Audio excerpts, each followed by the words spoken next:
Good morning, everybody. Welcome to the first 1 Million by 1 Million Strategy Roundtable for Entrepreneurs for 2015.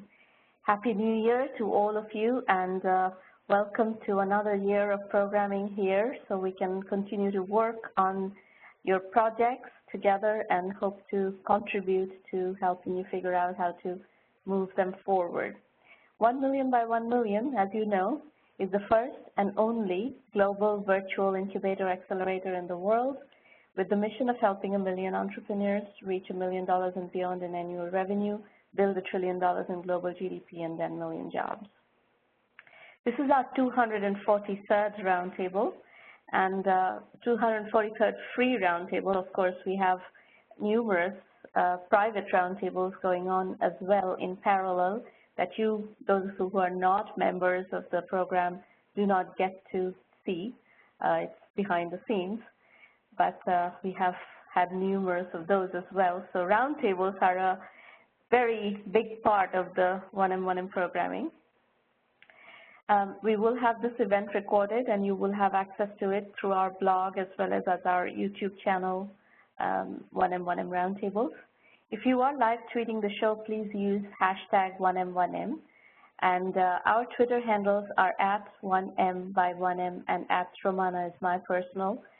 We have tons of really quality content that we propagate through through the Twitter channel as well as Facebook and LinkedIn. So if you follow us on any of those channels, you would be able to keep up with all that really high quality content that we produce. And really, our content has two primary motivations. One is to inspire, and two is to educate. And, we have consistently for many, many years now, since 2006 when I first, actually 2005, when I first launched the blog, long before the 1M1M program, we have been producing very high quality content that you can use to shepherd your entrepreneurial journey. So, of course, today it's a much more comprehensive program. The 1M1M Roundtables YouTube channel has recordings of all our past free public roundtables. So if you are, in need of some of that kind of material, mentoring webinars essentially, you can go and check those out. We've also, last fall, we did a full roster of programming where we've had a number of guests. Last quarter was mostly VCs. We're also going to bring on more successful entrepreneurs as guests in due course as we go forward, but the format of having guests in the program will continue as we continue with these roundtables. This slide on your screen right now are the instructions for dial-in. We're not quite ready for dialing in right now, but you can file away the instructions, the numbers, and so forth. I will put them up once again when we are ready to have you call in. Meanwhile, first and foremost, we're going to start today's session with Suren Ramasubbu from Thousand Oaks, California. Suren, if you could unmute your line and tell us what you're working on, that would be great. And Suren says he was officially designated the worst dad in the world by his kids. Oh dear. How did that happen?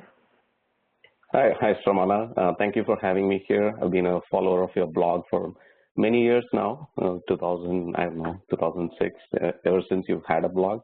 So it's a privilege to be here and be talking to you. Yeah, I'll tell you why very quickly. Next slide, please.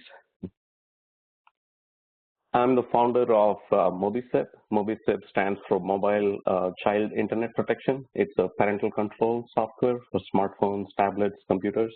The average household today has 6 to 7 devices across different platforms, and we created the solution to help parents control and protect these devices.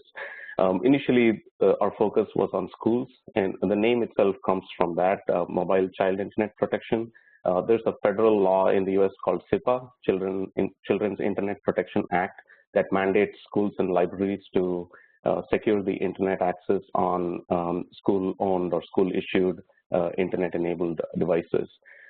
We started this company 6 years ago to address that problem, And quickly we reached a pivot point where we found that there is a parental controls market. So we kind of stumbled upon this market, and we've had pretty good success on the consumer side. That's why my kids didn't realize that I was the founder of this company for a long time, and my son, who's 8 years old, he discovered that I created MobiSip about 6 months ago, and he started calling me the worst dad in the world. Anyway, it is we feel that we've been in the space for a while now, and we feel that it is a needed solution, especially for children in the 2 to 15-year-old age group. It's like teaching driving. You need to be in the driver's seat and show them how to use the internet, how to use these devices, and over time, they can transition to using it by themselves. After a few years of being in this market, we've created a second product, and that is what I wanted feedback on today. We call it Troop.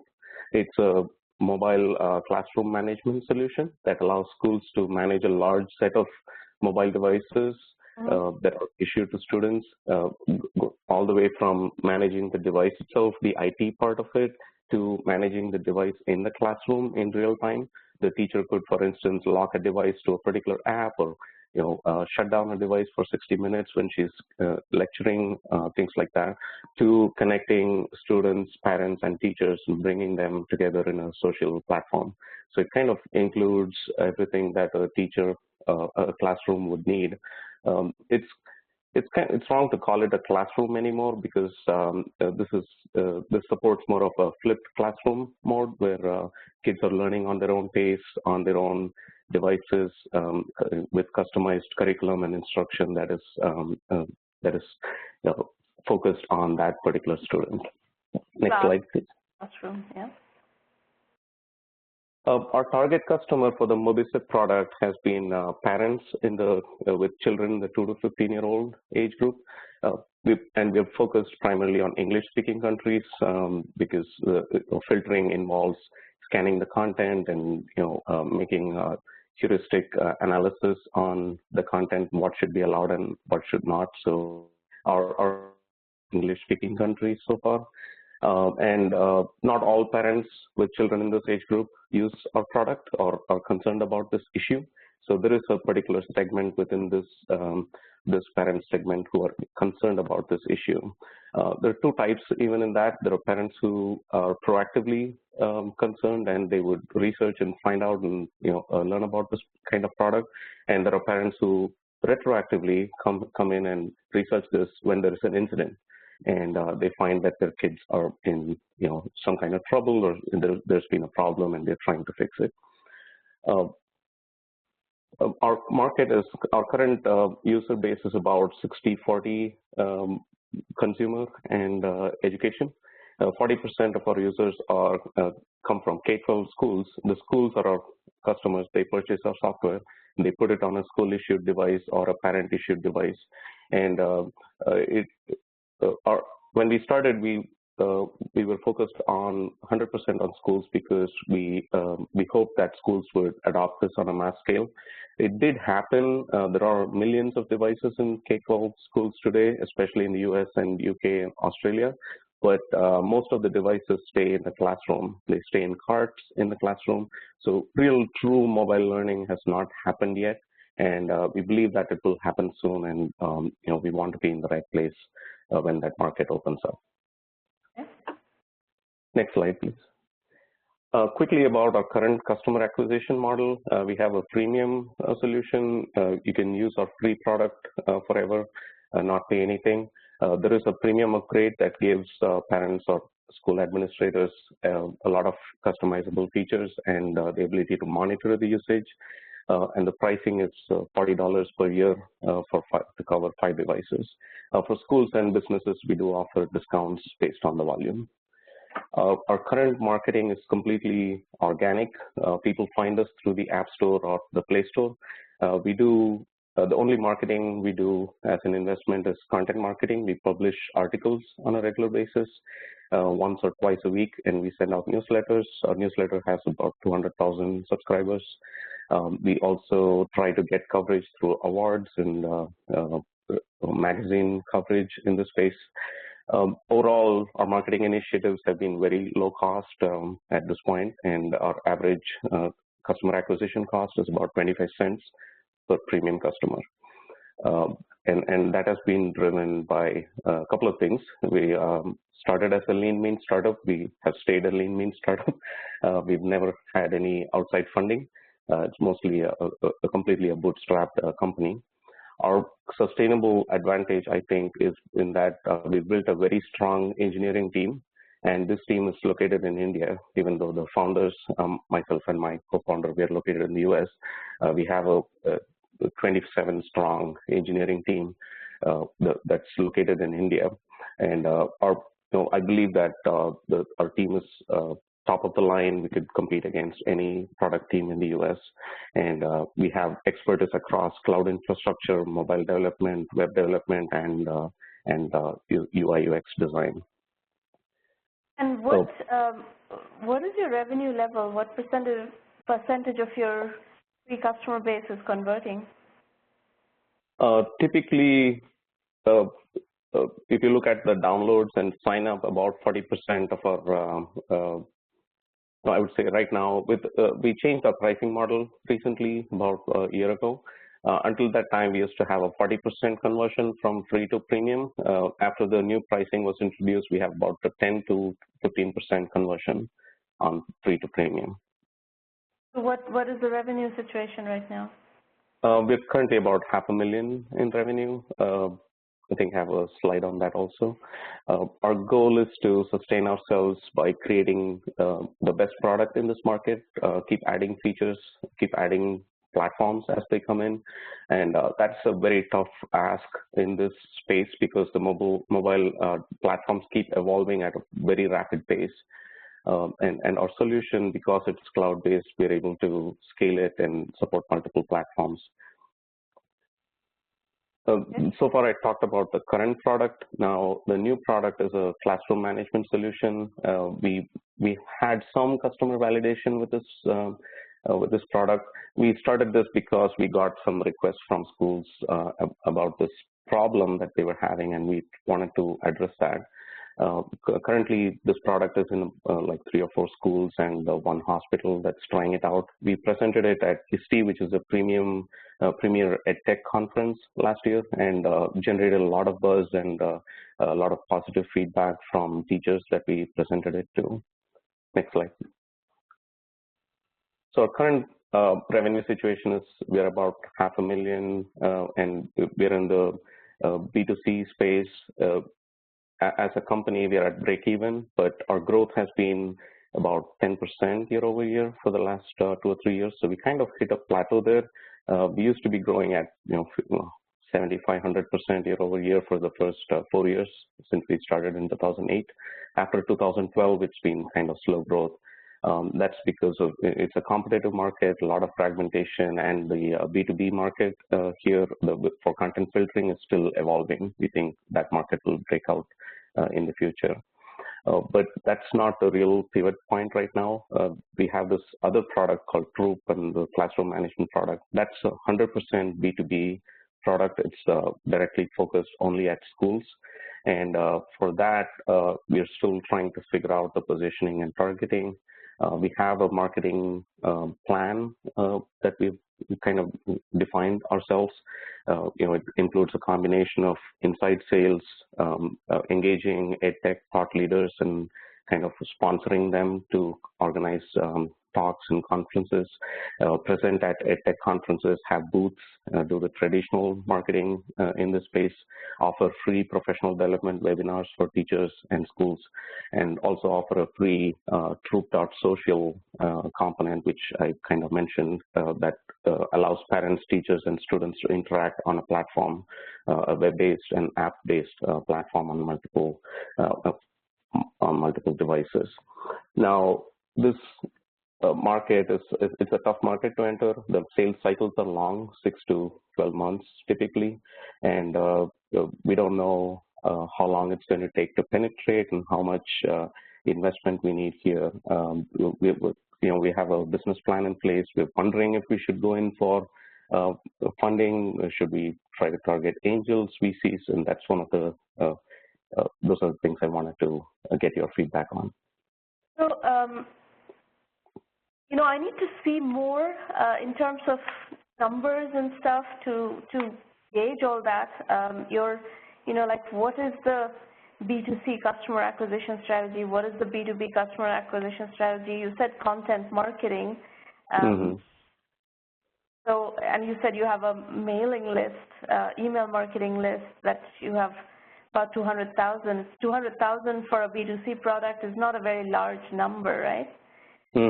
So the question there is, how are you going to market? And so we need to basically double-click down on both your marketing strategies on the existing products, both the B2C and the B2B, and then for the new products, need to do the same thing and kind of understand what you are doing to give you advice on all these other issues. And then, whether this is financeable or not is something, again, we're going to have to, go through the full process. We have a very clean methodology of analyzing all that diagnosis and then, creating what is necessary to gauge, as well as if you decide that this is, based on our methodology, if you decide that, yes, this is financeable, then what you need to go out and raise money. So all that process and methodology and knowledge exists, but it is something that needs a lot of work. You have to do the work so that you can present the right material based on which we can make those decisions. Okay, so it's, while I can give you all that advice, what you have presented is not sufficient for me to give you that, anything conclusive yet. Absolutely. Yeah, it's definitely more than 5 minutes. I assume 500,000 revenue, you're covering your costs, you're bootstrapped, so it's a profitable operation, yes? Yes, just break even. Break even. So, so I think we need to work out the details of where you can get leverage. There are some other options. If you're looking for cash leverage, there are ways of kind of receivable financing, factoring type of stuff in SaaS businesses, subscription type of businesses that you can access, and I have some of those contacts as well. But again, let's look at the details. If you would like to be in the 1M1M program, we have a very, very systematic methodology for that, and I'll be happy to help you through all that process. Great. All right. But so far, you've got a business going, you've got a break-even business going, and that's not easy to do. So congratulations. And $500,000 of revenue is no joke, so that's good. Thank you. Much appreciated. Okay, Hitesh, you're up next. Thank you, Suren. If Suren could mute his line and Hitesh could unmute his line, and that would be wonderful. Okay. Hi, Sramana. Hi. Can you hear me? Yes, we can hear you. Go ahead. All right. First of all, thanks a lot. It's a pleasure speaking with you, and it's past midnight in Hong Kong, so I'm trying I'll try to be as active as possible. All right.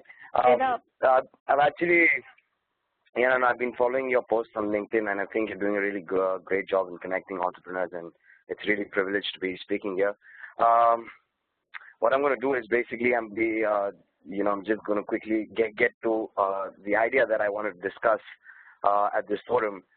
We are not an established company, and I'm based in Hong Kong right now. I'm working unemployed, but me and my partners have been playing around an idea. So we've not even started it, but it's an idea that we've been playing around, which I want to introduce to you as well as the group here.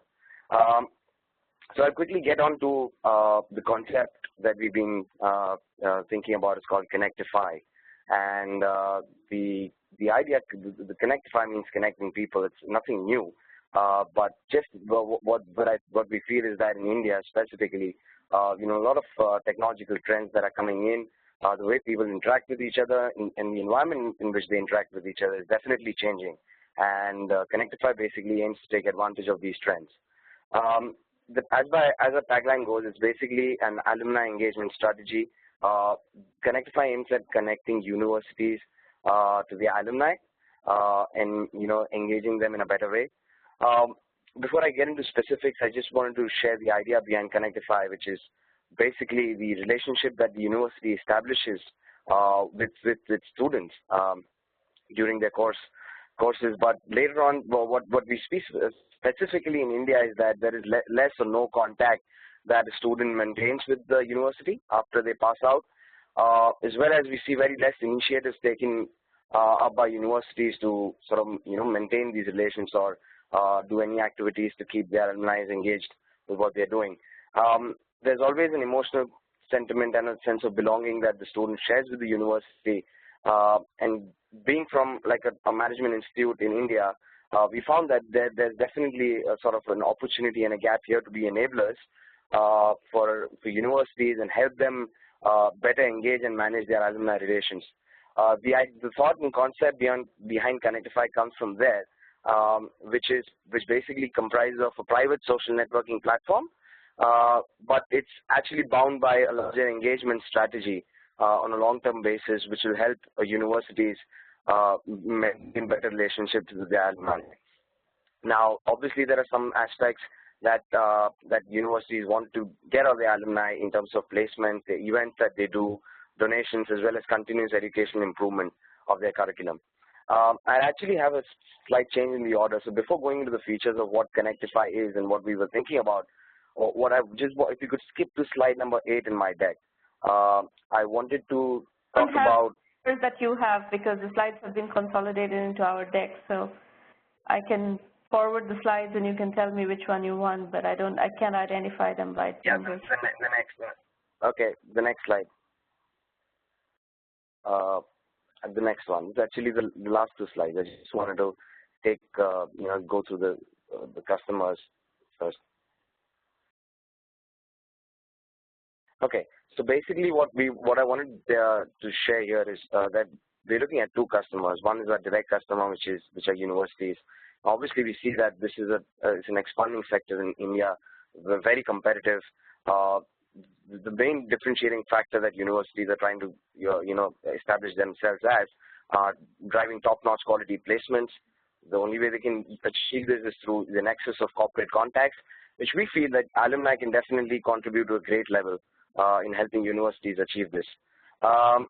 What we see though is that, again, there are no initiatives taken by the universities to leverage of these opportunities from the alumni students. And there's definitely going to be a lot of more universities popping up. We just seen launch of 7 new IIMs in tier 2 cities. So this will be a direct customer, which are universities. If you skip to the next slide, we are also looking at working for our indirect customers, which is the alumni, which is the user. If you look specifically in India, since we look to launch this specifically in India, obviously things like growing internet penetration, people like the app world, as we call it, things that will definitely, these are new mediums that universities can leverage and use to maintain contact with their alumni. And the thing for alumni are also that although there are platforms available, we know Facebook, we know LinkedIn, but these groups, which we actually run a survey as well to identify how students or past students will rate such personalized platforms, which is worked pretty favorably in our direction. And because these groups in Facebook or LinkedIn, they're just part of a huge clutter and a lot of content that flows in these platforms. Does not solve the purpose of having a sort of a personalized environment where you can stay in touch with the connections that you may make in your university days. So so basically, apart from being just a platform, the part of engagement is where we also would be sort of assisting universities to do some extra initiatives. The things that are basically going to be most for alumni are going to be job openings, business opportunities, places to collaborate, their college connections, which they're now not being able to keep in touch with. And as well as one of the differentiating flavors that we plan to add to this initiative is content. Obviously, we are working with some partners, and since it's a very new stage, I'm not able to share more details about that. But we're also looking to have our in-house content team to generate stories from within the college, as well as stories about success stories of students that have passed out of college and right now on top positions in organizations, budding established entrepreneurs, etc., and basically create things and initiatives to keep the alumni engaged and hooked onto the platform. We've actually been in contact with a couple of universities, and we're working around with them to towards the development of this platform. And obviously the universities will be who will be going to pay for the service. We plan to charge them on one-time installation, and then on the number of users per 1,000 bracket. And basically this will be like a year-on-year license that they need to renew. Along with this, we also plan to club a database management system for inviting users and setting up profiles. It will be complete autonomy and authority of the university to control the user profiles as well as the kind of content that flows through these platforms. And basically, the ulterior motive is to have ongoing communications and ongoing interactions with your alumni, which can be leveraged off for mutual benefits for both the university and the alumni. We have some features like even the mentorship program and things to further contribute to it. So Hitesh, my feedback is that this is an idea that I've seen in these forums many times.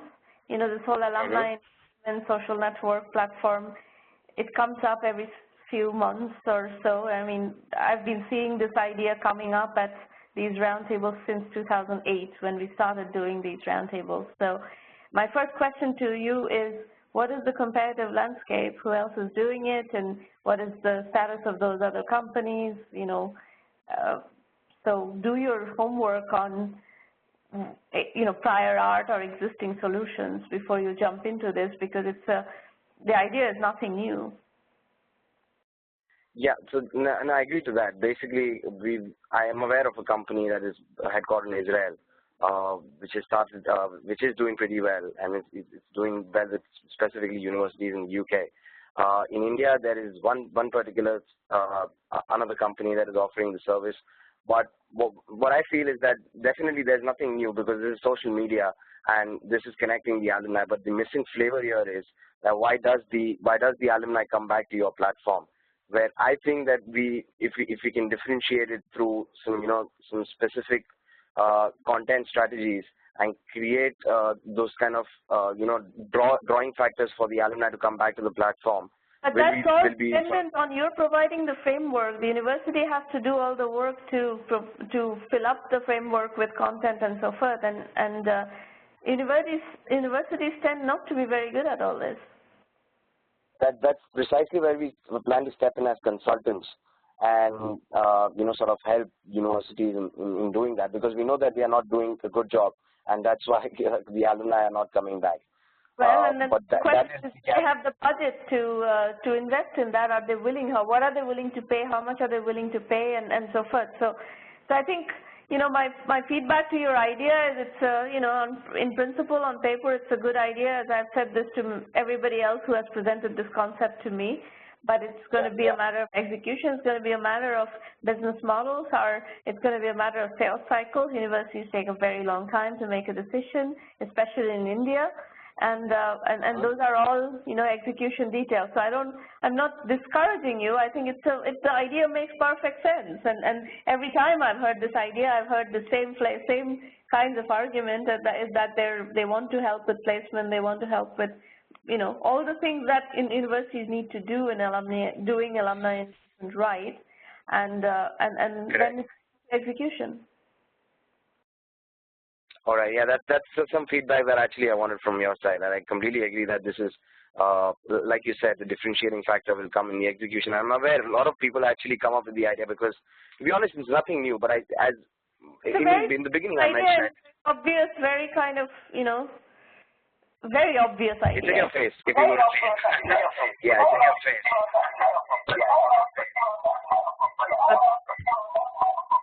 There's some extra.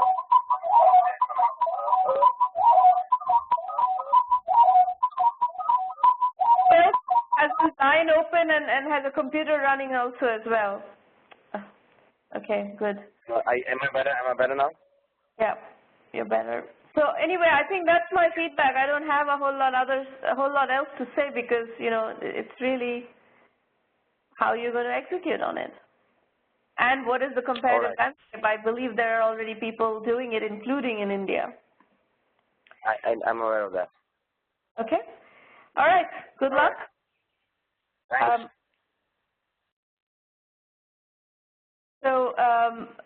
Maureen, do we have Akshat or are we going to move on? Okay, Akshat is not here.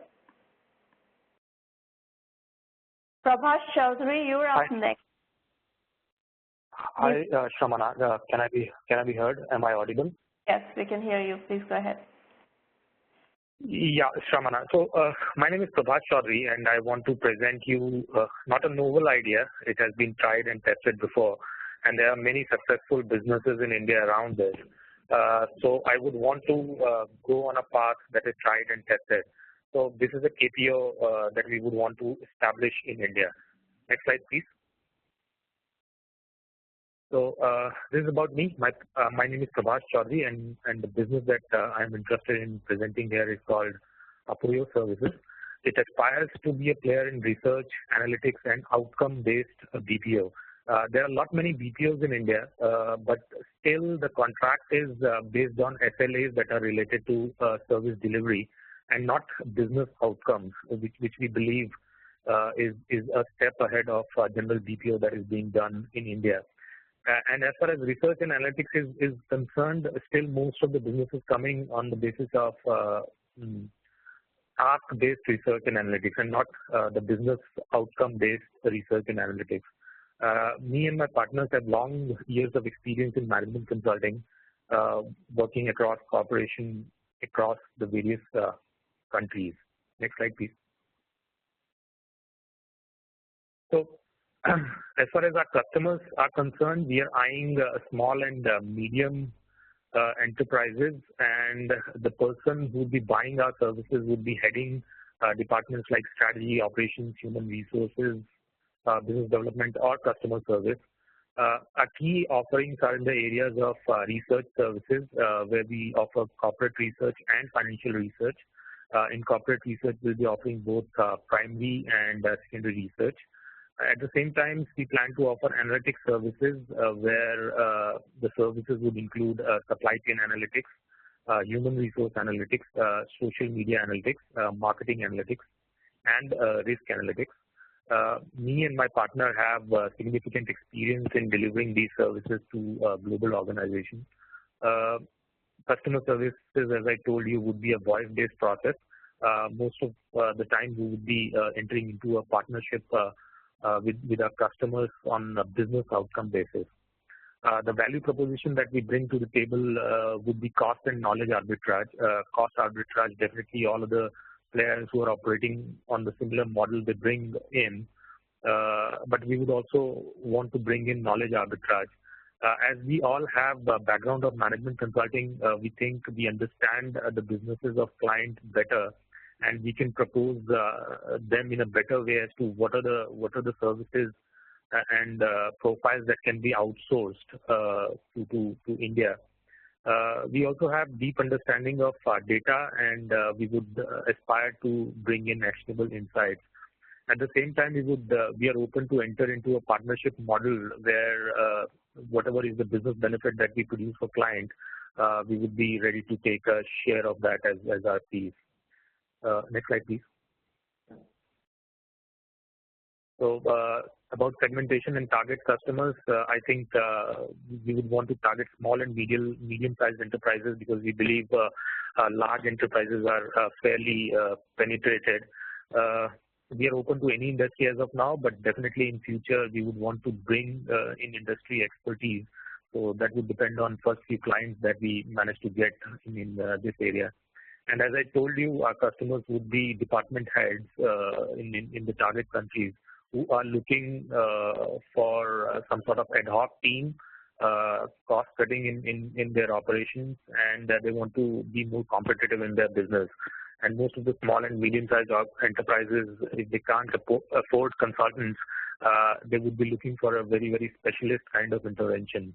So for example, in supply chain management, we do have procurement services that we plan to offer, so especially when it comes to indirect sourcing. So you need an expert there who can save quantifiable dollars for you.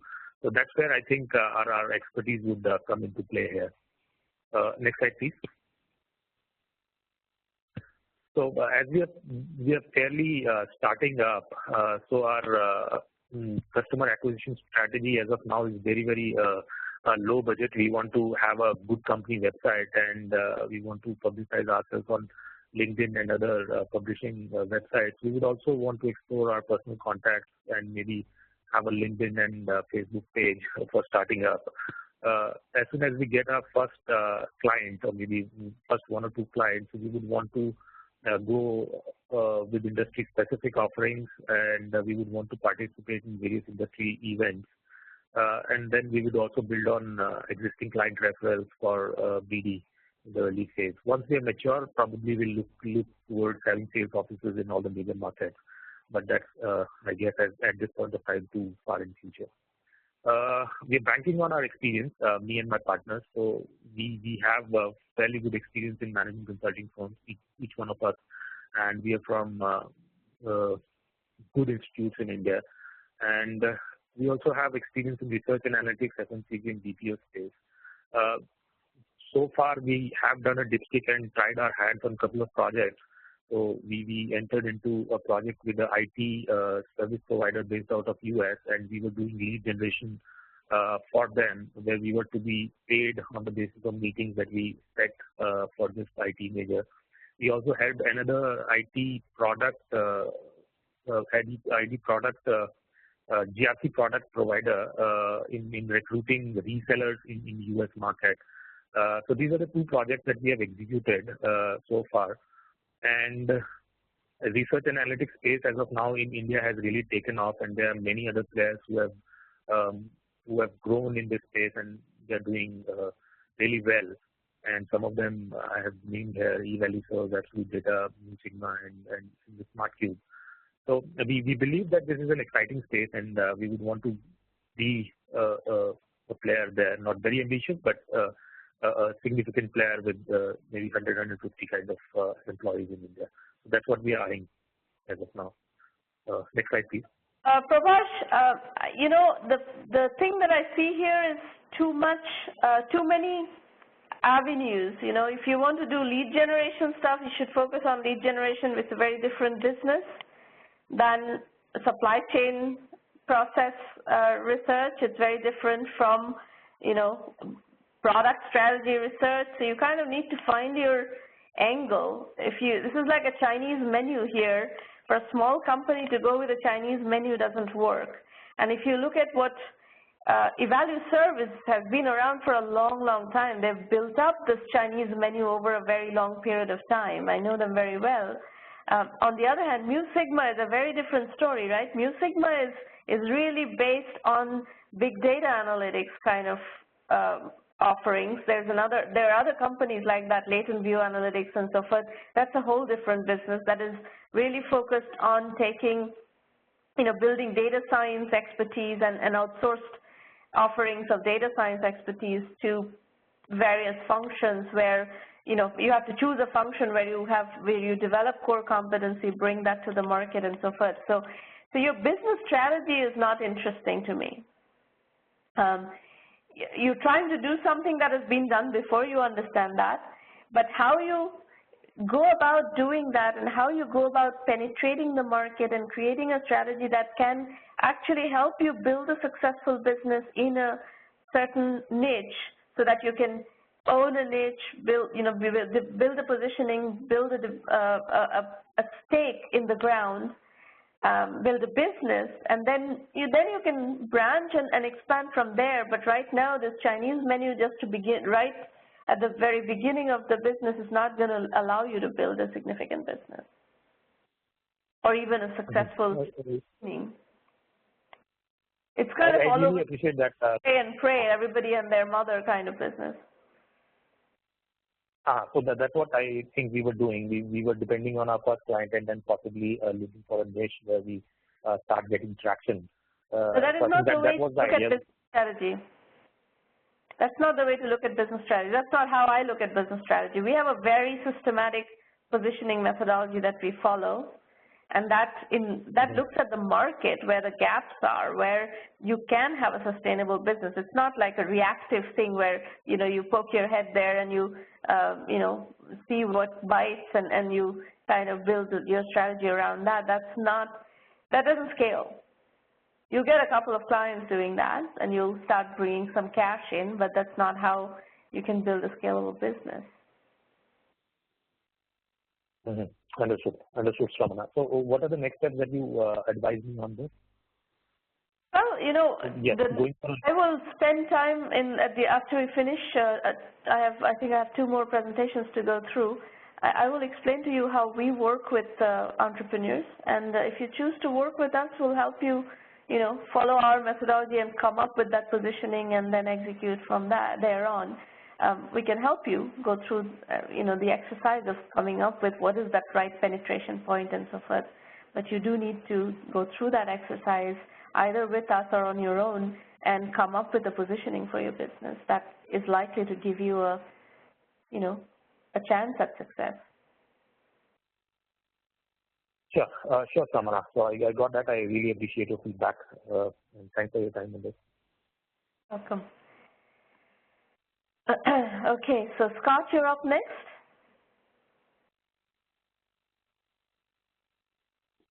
Hello, can you hear me? Yes. Okay, great. It's nice to be back, Shramana. I was when we were setting up the call this morning, Maureen and I were talking, and I remembered that it was the last time we presented, it was part of the 100th anniversary for the Roundtable, the 100th. Long time, so good. 150th. Yeah, exactly. Exactly. It's 2:43 now. It was a long time ago. 250th is coming up. Yeah, exactly. But I want to focus this morning the conversation around privacy of mobile communications. And for the purposes of this presentation, we'll define that as voice calls, video calls, and text messaging. So slide, please. A little background. The proliferation of mobile devices to communicate private and sensitive information across GSM and other public-facing networks mandates that individuals, companies, and organizations have the right to privacy of their communications. And therefore, based on well-known and documented failures by telecommunication companies and mobile device manufacturers to secure privacy of their subscribers' communications, we set out to build a better mousetrap, one that puts the command and control back in the privacy and their metadata in the hands of users and organizations. And that is the foundation of our invention, Registered Private Branch Exchange Network, or RPBEN. I know that's a mouthful, but slide, please. What is RPBEN? It's a patent-pending utility process that secures end-to-end voice, video, and chat communications between registered network devices, allowing for secure, toll-free, worldwide communication. So what is Zydeco? We came up with Zydeco is the actual product itself. RPBEN is the patented process or the patent pending process. So a little side note on Zydeco, the development team that built out this, we're all had a relationship to New Orleans and South Louisiana, and so we looked down that road. And since Zydeco, it's one of the meanings of Zydeco is I have no spicy news for you. Or take that a step further, I have no spicy news for you to listen in on today. So, our value proposition, we place command and control of the mobile communication in the hands of businesses and organizations with a need to secure confidential and proprietary information, voice calls, video, and text. So let me take an example of that, and one being the foreign services, the U.S. foreign services. There are tens of thousands of 10,000 diplomats and thousands of foreign service personnel spread throughout the world in 26 diplomatic missions. Now, of course, the internal communications are very secure. but when you step outside of the embassy and you get on your mobile phone and you're calling friends or family or colleagues back in the States, those calls are very susceptible to being hacked. So we set out, again, to build a solution that would fit that niche, if you will, for mobile phones, tablets, and when you step outside the embassy, so to speak, or outside the confines of that security, this is another layer of security. So do we think there's a market for it? Is there a commercial opportunity for a scalable network appliance that can secure privacy of communications at the local level to its registered mobile devices spread around the world? We think the answer to that question is yes. Slide, please. How does it work?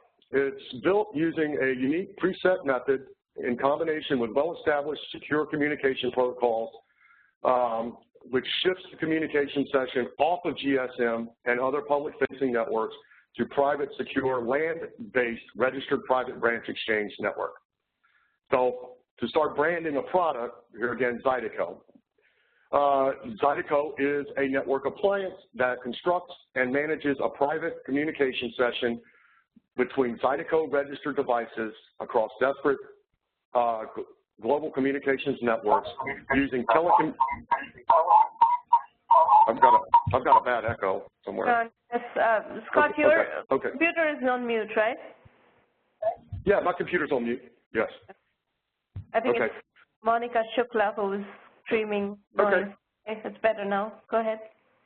Okay, across disparate global communications networks using the telecommunication provider only for transport of the communication session. Zydeco allows its registered devices to connect through a secure communications tunnel from a mobile device anywhere in the world where a 3G, 4G, or Wi-Fi connection is available, toll-free. Slide. What are the features? It's a single network appliance installed behind the local firewall. It also has an additional firewall installed on the device itself. It's a secure communication platform that's managed locally. It's simple to configure and manage. It generates and manages its own security certificates, which is key to the foundation of command and control. Utilizes 2 encrypted communication protocols, so there's 2 layers of security for each session. It's accessible from anywhere, as we've mentioned before. Allows users to establish secure and private communication sessions virtually anywhere in the world. And we use the telecommunication provider, and we've also tested this on satellites as well, for transport of the communication session only. And we think this is an imperative for organizations that want to control their, have command and control of their mobile communications. Slide, please. So we're early in our business development process. We need to build out a team with experienced professionals that can successfully introduce and commercialize this product. And we do have some early adopters. We need to work closely with them to build up an install base, improve the product, make some next generation, so to speak, and start generating sales. The good news here, we have identified a potential customer that is global in scope, and we need to move the ball forward with that, and we're very early on in the process there. So, slide, please. So, summary. We've got a patent-pending communications platform that puts command and control of mobile-to-mobile communications at the organizational level, allowing highly secure, toll-free global communications. Generates and manages its own security certificates, accessible anywhere, pretty much as a 3G or 4G Wi-Fi connection, simplicity of management, and it's a scalable solution. With that, that's our presentation. So my first question is, what is the competitive landscape? I just don't believe that this all doesn't exist already. There are devices out there, and we did quite an extensive patent search and came up with a couple of devices that what they were doing was It was, without getting into the long and short technical part of it, they were out there using 2 devices, and the device one was forward facing on the internet itself. The comparative landscape is, nobody's set themselves apart with this. There are solutions that do 1 or 2 of the things, but not a solution that does all of this. Not one of it that's as simple to manage. The beauty here is really the simplicity of this.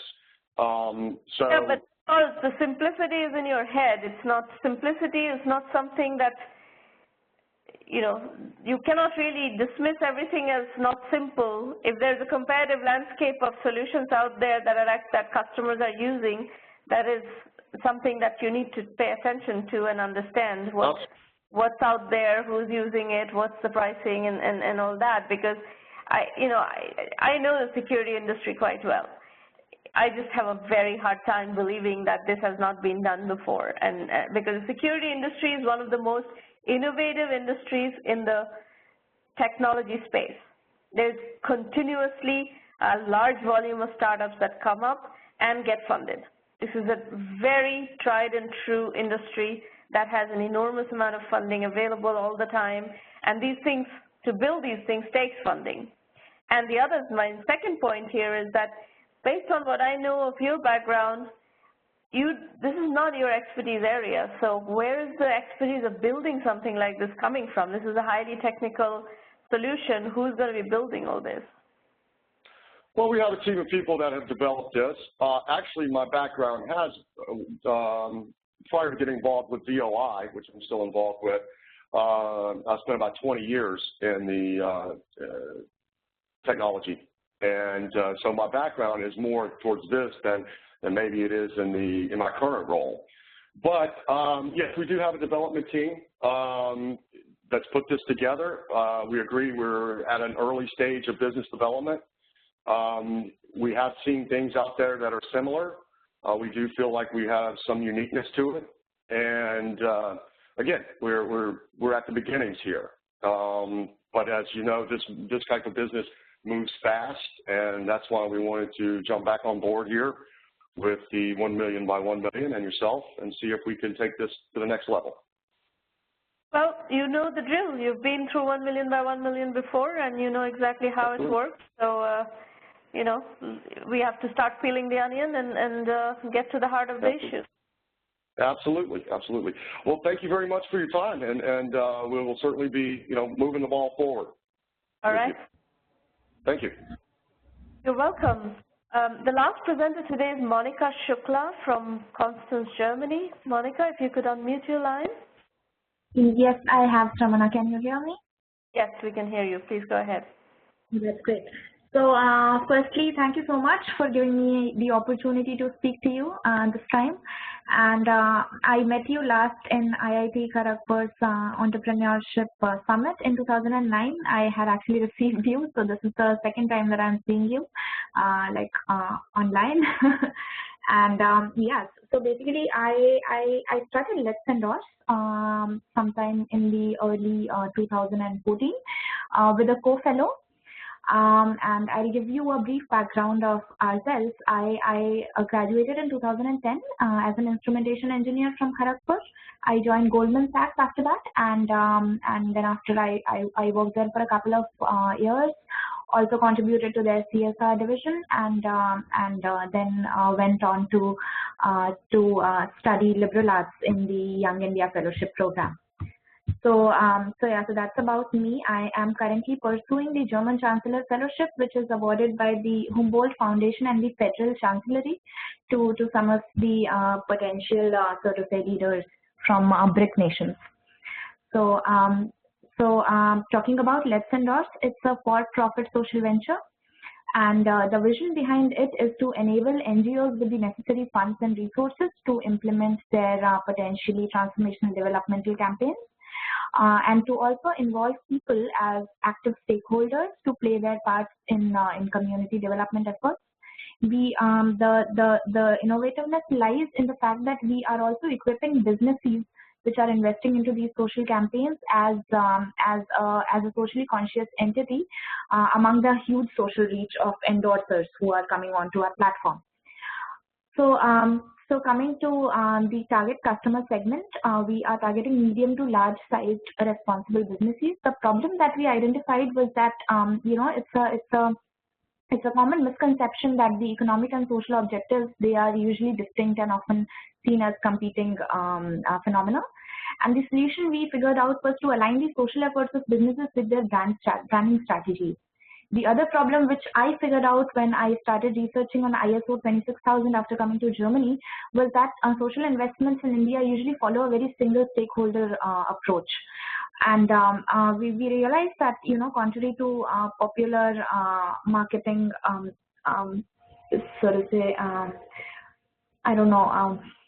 contrary to popular marketing beliefs, informing people about responsible acts of companies would further, increase the recognition of the company's values among people, and it would also set up positive examples for other businesses to follow. So CSR communication to a wider audience and not just, direct stakeholders is actually our core idea, so that the CSR is perceived as creating shared value. The next slide explains the workflow of Let's Endorse. So how it happens is that we onboard certain genuine NGOs which want to implement certain developmental campaigns on board, and they put up their campaign and budget proposals there. So this is sort of a hybrid of Kickstarter and Thunderclap, if you know about them. We have also created an inbuilt algorithm which depending upon the budget of the project, it calculates the number of targeted endorsers for that project.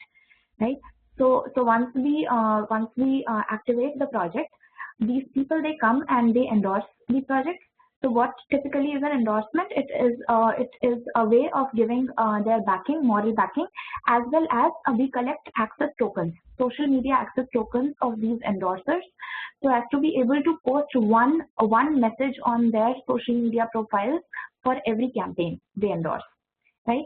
So once the targeted number of endorsers are met, then certain socially conscious corporations which are overwhelmed by the support given to such campaigns, they would come on board and they would fund these campaigns. Now, immediately after funding, by means of these access tokens that we had collected from endorsers, messages like I would give you a sample message example.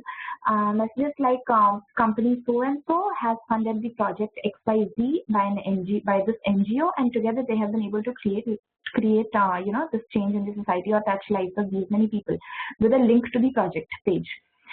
So imagining that this kind of message goes across on the walls of thousands of endorsers who had backed the project, and this message would be seen by their community over Twitter, over Facebook.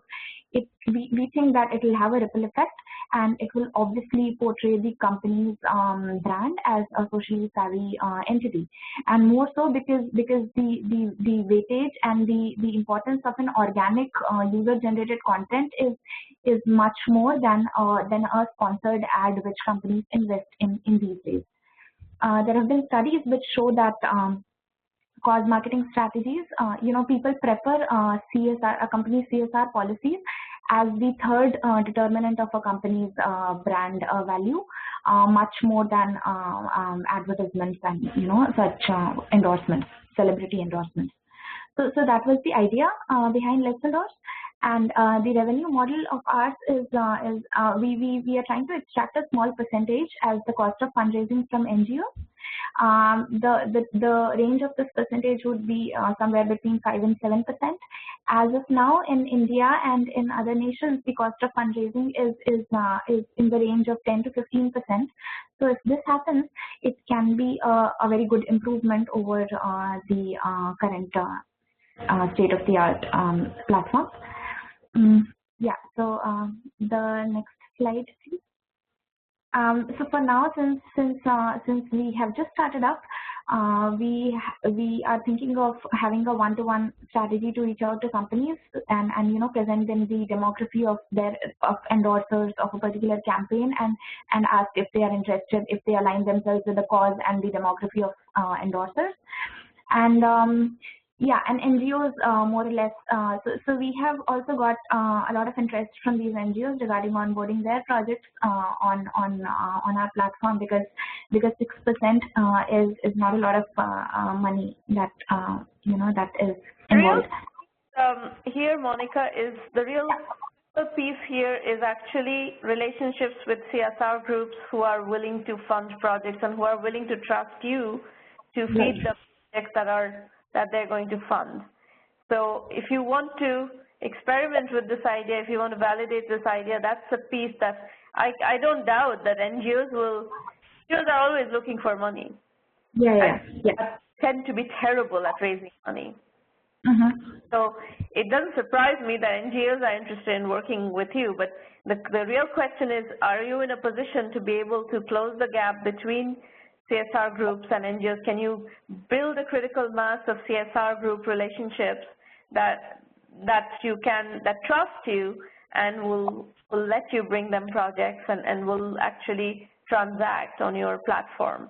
So if you can make that happen, that is really the key to this whole business. All this endorsers and everything, it's kind of fluff. It's stuff that are nice to have. It's going to, these are things that you will build over time, and maybe it's interesting, maybe it's not, but the real value proposition here is pairing up CSRs and NGOs. By the way, this is an idea that also comes up all the time. I've seen this idea float through these forums many, many times. Got it, Not rocket science. Yeah. So just to clarify, we are not middlemen. We are not, getting any money from companies and then diverting it to NGOs. The transaction happens between You the are companies. a middleman. You are, if you're taking a percentage of, by matchmaking NGOs with CSR programs, you definitely are a middleman. That's exactly what you are. Yeah, but we are not involved in the transaction that happens directly between the company and the NGO. So it is only, how are you going to take a percentage if you're not involved in that transaction? So it is only later that the NGO gives us 6% of the entire budget money, which we raise. You do it that way first and foremost, because they will cut you out. Yeah. Okay. The only way to make this business work and scale is by being a marketplace of pairing CSR programs with NGOs. But again, there are lots of other people trying to do this. This is not a rocket science idea, and you need to do your homework on competitive landscape and so forth, and figure out what is your differentiation, how are you going to go to market, can you actually execute on the idea or not. These very simplistic ideas are all execution. The success of these simplistic ideas are all entirely predicated on execution. Yeah, that's right. But do you actually feel that this is a novelty, that we are involving people into, we are converting these people into brand advocates of these companies? People who are coming and endorsing the campaigns? Not really. I don't find it terribly compelling, no. Okay. Yeah. So for now, our yeah, I would definitely work on this bit as to, like you rightly said, that, creating a marketplace of the business is pairing up NGOs and CSRs, and that's, I think it's a very reasonable problem to solve. People are trying to solve it. Can you solve that problem? Can you actually execute on it and solve that problem? Figure out, I mean, these are all these other things that you're talking about, whether it's gamification, whether it's endorsements, whatever. These are features and functions and mechanics of how you solve that problem, but your key problem that you're trying to solve is this marketplace of CSRs and NGOs. Right. Yeah.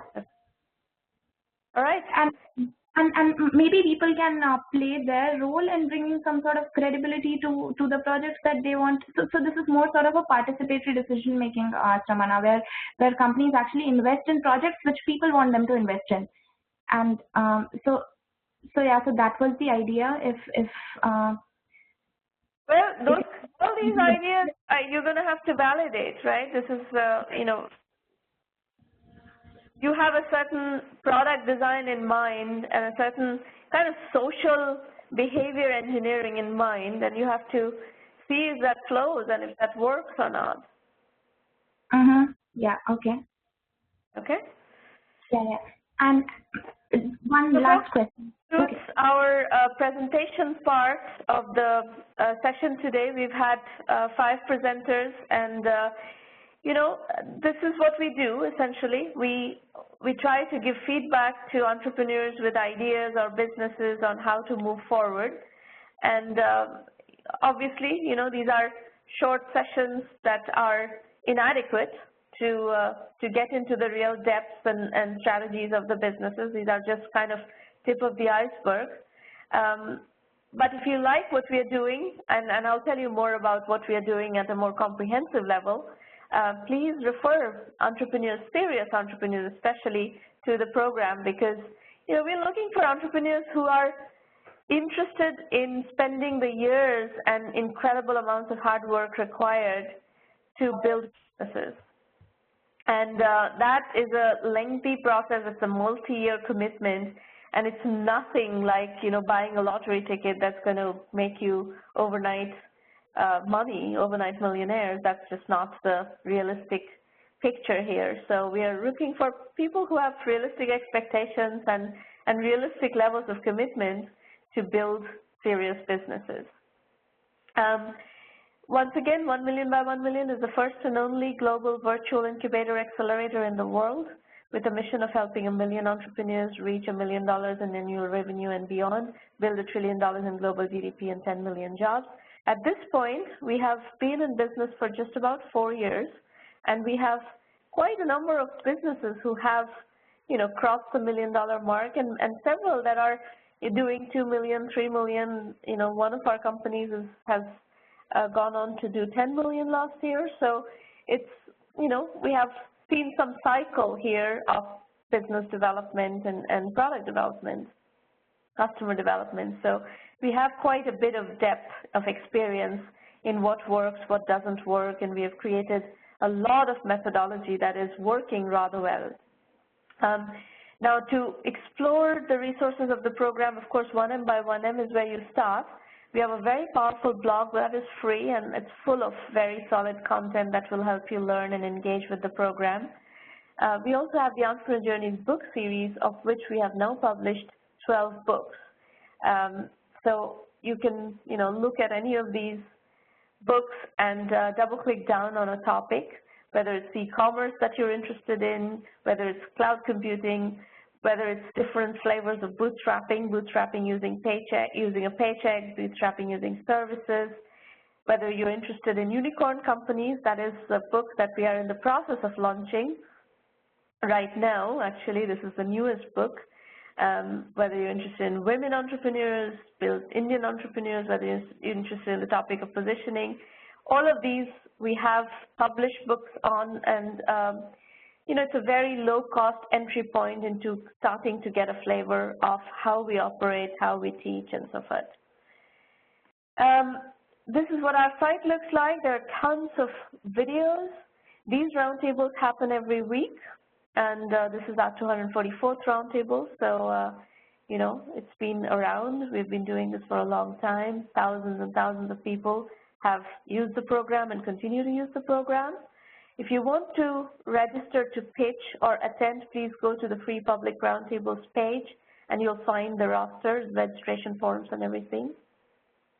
In addition, we have the 1M Premium program, where we provide you with extensive methodology guidance on all aspects of business building, whether it's, you know, and we have a very powerful curriculum. I'll go over that in more detail in a moment.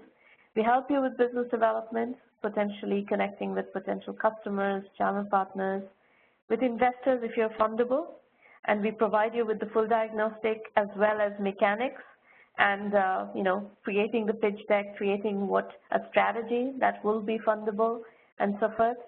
And we also help you with extensive strategy consulting in similar roundtables, but by using the curriculum and these roundtables together, you get both asynchronous and synchronous learning in the Premium Lounge. And we have a lot of clout in the media, so we can get your word out there through our channels. If you go to the $1 Million Club, you'll see examples of companies that are in the program that are that have gone on to become successful case studies. The ROI of the program is huge. We provide $375,000 in cash plus 5 to 10% equity worth of value for just $1,000 annual membership fee. We have no notion of graduation. You can continue to use the program for as long as you need to. We don't, try to give you a little bit of something in 3 months, take 5 to 10% of equity and put you out there so that now you're on your own. We stay with you for as long as you want to stay with us and shepherd you through the program, through your business building process, wherever you are in your continuum, whether you are working at the concept stage, validation stage, revenue stage, early customer stage, scaling customer stage, wherever you are, we can help you in the early stages. We don't expect that if you're already doing 10 million in revenue, you're going to be using 1M, but we do have companies using the program that have several $1 million in revenue and are still using the program because of the value we provide. I recommend that you use the 1M self-assessment to ask these questions. This is the free questionnaire, essentially, that these are questions that you should be asking yourself about your business. There's a lot of material on the website. The website is very comprehensive in helping you understand how we offer value. And if you choose to evaluate the program, there's tons of evaluation material, lots of video FAQs and so forth that we believe will help you answer all your questions. We have the largest and the most comprehensive in-depth collection of case studies in the world in early stage technology and technology-enabled services entrepreneurship. We've been developing case studies since 2006. Over 600 successful entrepreneurs have been part of this program who have come and shared their journeys, their experiences, their lessons from the trenches, their advice to you, and we have stitched it all up into a really powerful video lectures and case study-based curriculum that our entrepreneurs have been using now for 4 years. We've continued to enhance it every month, and it's a very, very powerful curriculum.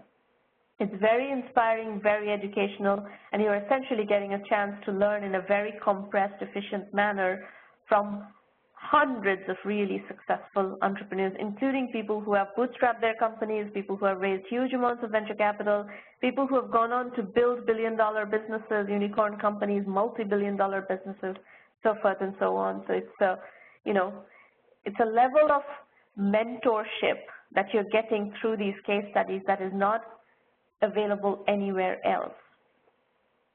The curriculum itself has a core and an elective set. The core has 7 modules: bootstrapping, positioning, market sizing, customer validation, financing, customer acquisition, and team building. And electives include various topics like Web 3.0 e-commerce, cloud computing and business solutions, outsourcing and consulting, mobile and social apps, healthcare, IT, online education, building unicorn companies, issues with female entrepreneurs, et cetera, et cetera, et cetera. We have tons of electives at this point. Methodology is lean, capital efficient, bootstrap startups. The philosophy is bootstrap first, raise money later if you go on to raise money. We don't force you to raise money. You can build your company on a self-finance manner. That's fine.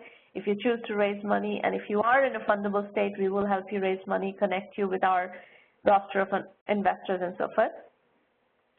If you go to the press page and go to the coverage of 1M premium members, you'll get a flavor of the kind of coverage we generate for our entrepreneurs. And we also give you access to our Twitter, Facebook, LinkedIn channels, all of which have very sizable reach to get your word out there. PR, propagation of your messages, visibility in the media are incredibly important. And we have created a huge footprint out there, and we let you use that as a mechanic of getting your story out there and your messages out there. We do have an affiliate program. If you're an entrepreneurship development organization, you're welcome to become an affiliate partner of the program. We have 3 more roundtables in January, and then pretty much, every week we have roundtables until about mid-March when I have a bit of travel. So we have another, about 8 or 9 roundtables until I have my March travel. Vision India 2020 is another book that I wrote about 2010 timeframe. It has $45 billion business ideas focused on emerging markets. You can take any of these ideas and make them your own, morph them, you know, whatever we want to do with them. It's an ideation book, effectively. We have a program called the 1M1M Incubator in a Box that a lot of our partners are using to develop their own incubation programs or to expand the capabilities of their own incubation programs, and we can work with you in that capacity as well. We have a bunch of books that are out there right now: Carnival in the Cloud, Bootstrapping with a Paycheck, From E-Commerce to Web 3.0, and we're in the process of launching billion-dollar unicorns, which you will hear a lot more about in the next few days. So now we are ready for Q&A. You can call in to ask questions, or you can type in your questions in the public chat, and I will do my best to answer whatever it is that you want to discuss. So the first question I see is from Shravan Narasipuram. Congratulations on your successful program. I was wondering if you have your public roundtables tagged or cataloged for me to look at those topics I'm interested in. Shravan, you can go to the website and look at the recaps. We have short recaps of every single roundtable, and they're you know, summaries of what kinds of companies have been discussed, and see which roundtables you want to double click down on and actually listen to the recordings of. That may be the best mechanism for you to navigate these. We don't have any further tagging on that. Let us see. Anandita Singh, if you can absolutely ask questions. You can ask questions in public chat, or you can ask questions by calling in. Either way is fine. Suren Ramasubbu is asking, given that you have a number of companies in your premium program at different stages, how do you manage the time required by each one? So Suren, our curriculum is extremely comprehensive. We have many hundred hours of curriculum in there, and they are very well cataloged by topic and by, you know, by issues that we have encountered in the last 4 years that we have been in business. So depending on what stage you are at and what is it that you need to work on, the first place you're going to go is actually the asynchronous mode of learning from the curriculum, and you can ask your questions within that curriculum in the discussion areas and so forth. And then after you've done that, after you've absorbed the asynchronous material, you can also come to your roundtables, come to the private roundtables, book your slot, and come discuss your strategy. And since that strategy is a one-on-one discussion, even if it's a roundtable, it's a one-on-one discussion that's basically focused on your specific issues, and that scales very well in our experience. Please don't send me private messages, folks. This is a public roundtable, so I need you to send the messages publicly. Anandita, if you can cut and paste your message into the public chat, set your chat to send to all participants, and I'll be happy to answer. The question you're asking is, what do you think is that the perfect time for an e-commerce company to stop bootstrapping and start looking for funding? For any company, whether it's e-commerce company, cloud company, mobile app company, whatever company you're building, the perfect time to stop bootstrapping and start looking for funding is when you have figured out what are the unit economics of your business, and how are you going to scale this business once you have financing in hand. So you need to know what are the financial levers. So if you put in $5 million into the company, or whatever, $500,000 into the company or $5 million into the company, exactly what levers are you going to push such that the company is then going to start scaling? If you haven't figured that out and you're going out to raise money, it is a much tougher sell. So in an e-commerce company, you need to understand what your customer acquisition costs are, what your customer acquisition strategies are, and then you can explain to your investors, if you put in $5 million, I'm going to give you $50 million of revenue, and this is how I'm going to do it. And any variety of that is fine. If it's a $500,000 conversation, you need to show them if you put in $500,000 here, this is how I'm going to scale the company, this is where I'm going to put in the money, this is how I'm going to acquire customers, and this is how I'm going to get to $5 million of revenue. So that's the conversation you're going to need to have with your investors. And you better have that analysis in place before going into an investor discussion. Shiva Ramachandran, why did most startups die at the early stages? So there is a piece that if you go to the blog, I've written a piece called the 10 most common mistakes first-time entrepreneurs make. That will answer your question. Kimberly O'Neill, are there any suggestions for companies that are more services-based than product-based in terms of scaling and or securing investors? So we have a full coverage of services-based companies and methodologies and so forth. Services-based companies can be of multiple forms. You can have software as a service or cloud services types of companies, which typically tend to be fundable. If you're doing, human-based services, outsourced services, KPO, BPO, IT services and so forth, those tend to be not fundable. Investors don't tend to want to fund those. So Ren, in cases where you need to do a deep dive into the business to offer advice, would there be some one-on-one guidance on what info data needs to be presented at the private sessions in order to use the time most effectively? We provide a huge amount of information on what is needed, and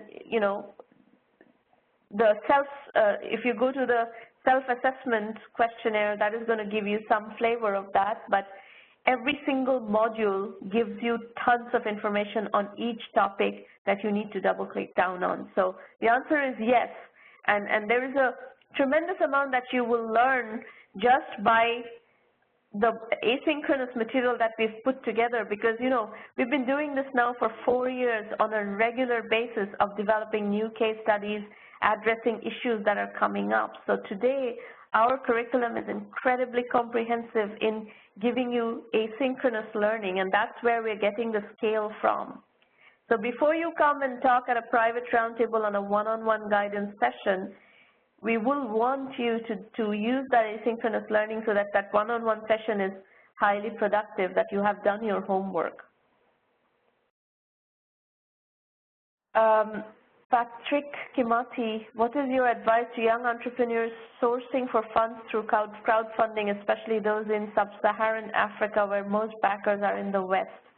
It is very difficult to raise funding for those kinds of projects, Patrick. So that's my primary thing, and then I need to look at your business to be able to advise you more effectively. Generic advice is something that I tend to avoid. Kimberly O'Neill, does 1M1M primarily benefit more tech-driven businesses? I'm more of a social impact company. Would I benefit from participation? We operate more on technology and technology-enabled services-oriented businesses. So if you do not have any technology, any elements to your business, you will get less out of the program. Shiva Ramachandran, which is most important, innovative idea or a collaborative founder team? I don't think this, again, it falls in the category of generic advice, which I tend not to give. I don't think it's an either or. You have to have a cohesive team. A team needs to be able to work together to execute on an idea. An idea in itself, if you cannot execute on it, is worth nothing, basically. Anybody else? Any other questions, comments? Now, while you're thinking about that, let me also introduce you to Irina Patterson. Her phone number is 786-301-2456. Her email is irina@1mby1m.com. Please email her to set up a time to talk, or Skype with her if you have questions about the 1M1M program, and she'll be happy to, walk you through or answer any of your questions in a more personal way.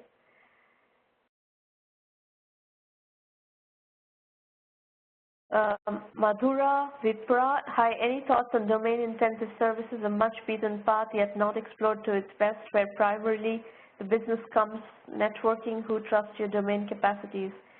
So domain knowledge is a very marketable phenomenon. If you have domain knowledge in a particular area, really deep domain knowledge, and if you can craft a business strategy leveraging that deep domain knowledge, that is the source of success of many, many, many entrepreneurs.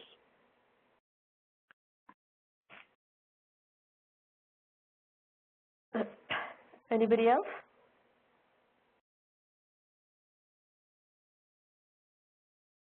Anandita Singh, another question, how do you suggest should we target the elites from marketing perspective? I don't understand what you mean by that.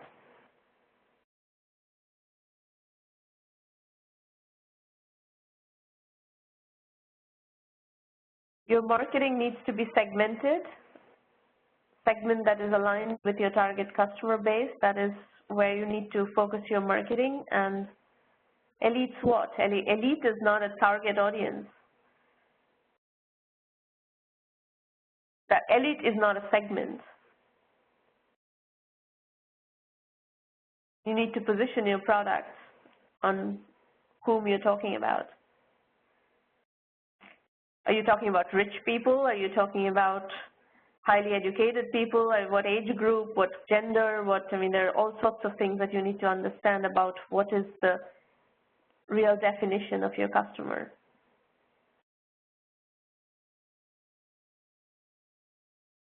Okay, what age group?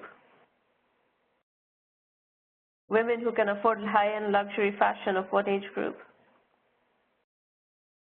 20 to 40. What kind of fashion? Are you talking about ethnic fashion? Are you talking about international fashion?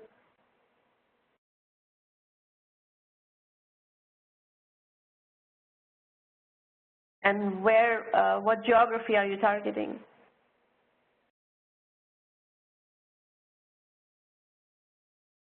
So you're looking to target high-end luxury fashion consumers, women age group 20 to 40 in India. So now take that knowledge and go figure out where these women hang out online.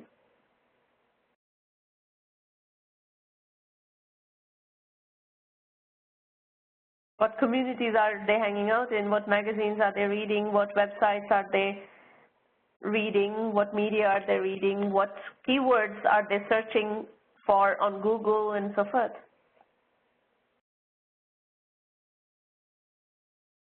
The more precise you can get in defining exactly who your customer is, the profile of your customer, the more precisely you would be able to map what are the touch points, what are the interaction points of that customer with the various channels that you can reach them through, and then you devise a customer acquisition strategy based on that.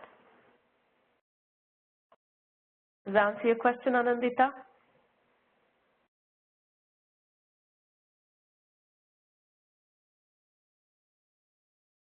Anybody else?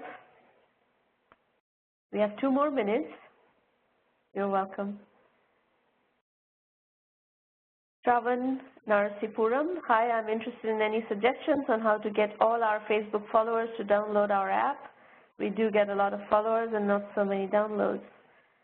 Well, maybe your app is not compelling. You should ask your Facebook followers why they're not downloading apps and find out what is, why they follow you in the first place.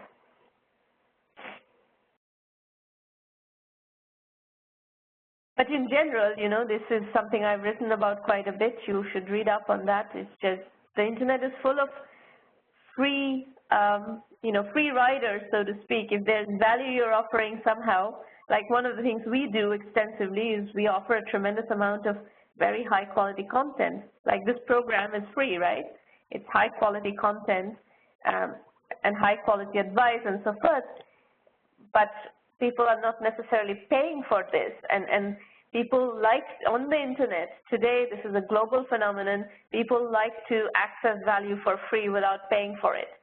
So this is a dynamic that you will have to navigate in building your businesses across the board, and every entrepreneur today is facing that. especially people who are trying to do freemium businesses online. Okay, folks, that brings us to the conclusion of the program. We are almost 9:30 a.m. and we need to get on with other things. I have several meetings coming up, so I need to adjourn the program, but we look forward to seeing you back here next week, same time, same place. Please register for the next session, and I look forward to working with you further as well. Bye-bye, everybody. Thank you for coming.